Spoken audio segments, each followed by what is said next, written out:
Batay sa survey ng Ibon Foundation, 4 sa bawat 10 Pilipino ang nagsabing unsatisfactory o hindi sapat ang mga nagawa ng Pangulo mula 2011 hanggang 2013. Ano naman kaya ang ibinigay na grado ng kanyang mga boss? My report si Trisha Zafra. Halos 2 taon na lang ang natitira sa Administrasyong Aquino. Sa kanilang ika-4 na anibersaryo, ibinida ng gobyerno ang paglobo ng bilang ng beneficiaries ng Conditional Cash Transfer Program. Mula 800,000 na pamilya, nasa 4.4 million na raw ngayon ang nakikinabang sa CCT. Nabawasan din daw ang kahirapan mula 27.9% noong 2012, 24.9% na lang daw ito pagdating ng 2013.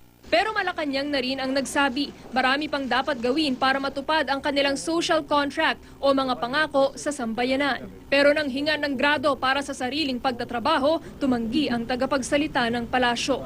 Bagay na hindi pinalampas ng ilang boss ni Pinoy na tinanong namin, sa score na 1 to 10, na 10 ang pinakamataas, anong score ang ibibigay mo sa presidente sa kanyang 4 na taong serbisyo at bakit? Unahin niya siguro sa education talaga. Education, then security ng country. Kasi ang galing niya pa rin i-handle mga issue na gano'n. Katulad ng mga calamities and what. Gawin niya po yung tama para sa mahihirap po. Kung anong pangailangan ng mahihirap, trabaho, dagdag na sahod. Marami pa nga pong kulang. Tulad nga po ngayon, tumataas po yung mga presyo ng bili. Kasi nakita ko lang ginagawa niya, pamumuliti kayo. Sa pinakabagong survey ng Ibon Foundation, lumitaw na bahagyang nabawasan ang mga kontento sa trabaho ng punong ehekutibo.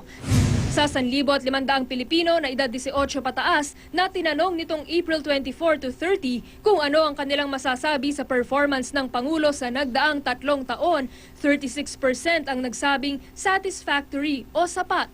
Patuloy ang pagliit ng porsyentong ito kung ikukumpara sa ginawang survey nitong Enero at noong Oktubre ng nakaraang taon. 46.9% naman ang nagsabing unsatisfactory o hindi sapat. Hindi nagbago ang resultang ito mula noong January 2014 survey pero malaki ang itinaas kung ikukumpara sa resulta noong October 2013. 16.9% naman ang hindi raw alam ang sagot at 0.2% ang walang sagot.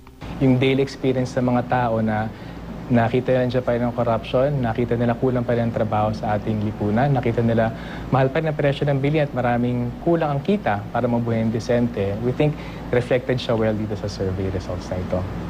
Nakarating na sa palasyo ang mga saloobing ito at hindi raw nila ito babalewalain.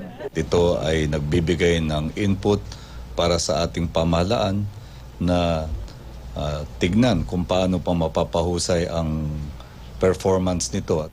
Trisha Zafra, GMA News.